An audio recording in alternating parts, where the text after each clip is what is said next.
சில விஷயங்களை திருப்பி திருப்பி சொல்லணும். இந்த மேடையில் இங்க நின்று நான் உங்ககிட்ட பேசிட்டு இருக்கும் போதும் எல்லை பதட்டமாக தான் இருக்கு.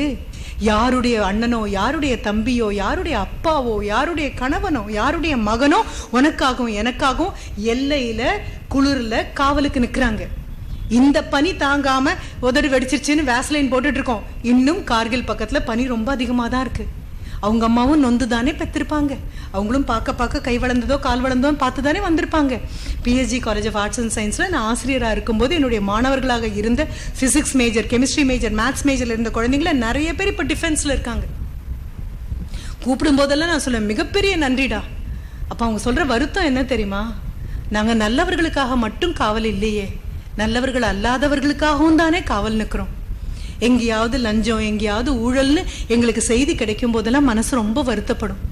எல்லை தெய்வங்களாக மதுரை வீரன் சாமி மாதிரி எல்லையில உட்காந்து காவல் காக்கும் போது உங்க ஸ்கூல் மேகசின்ல அதுவும் பார்த்தேன். Service day, students go and visit the officials of all the service sector அப்படின்னு போட்ட பதில் நான் தேடினது தீயணைப்பு படை வீரர்களுக்கு போய் நன்றி சொன்னாங்களா இந்த குழந்தைங்க. மருத்துவருக்கு நன்றி சொல்வோம், ஒரு என்ஜினியருக்கு நன்றி சொல்வோம், கலெக்டருக்கு நன்றி சொல்வோம்.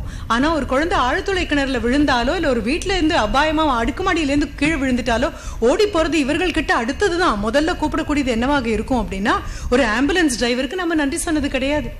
அவங்க எல்லாம் அன்றாடம் உங்களுக்காகவும் எனக்காகவும் ராணுவம் மாதிரி. அப்ப என்னுடைய மாணவர்கிட்ட நான் சொன்ன போது மிகப்பெரிய நன்றி அப்படின்னு சொன்ன போது அவர் சொன்னார், மேடம் எனக்கு நன்றி சொல்றது விடுங்க, நான் இல்லாட்டா கூட இந்தியன் ஆர்மி இருக்கும், ஆனா இந்தியன் ஆர்மி இல்லைன்னா இந்தியாவே இருக்காதுன்னு அந்த குழந்தைங்க கிட்ட சொல்லுங்க. எவ்வளவு பெரிய விஷயம், எவ்வளவு பெரிய விஷயம். என்ன பணியாக இருக்கும் தெரியுமா? தாய்மொழி கூட மறந்து போகும், தன்னந்தனியா நின்றுட்டு இருப்பாங்க. அதுல என்னுடைய ஒரு குழந்தை, ஹீஸ் அ கான்வாய் ஹெட்.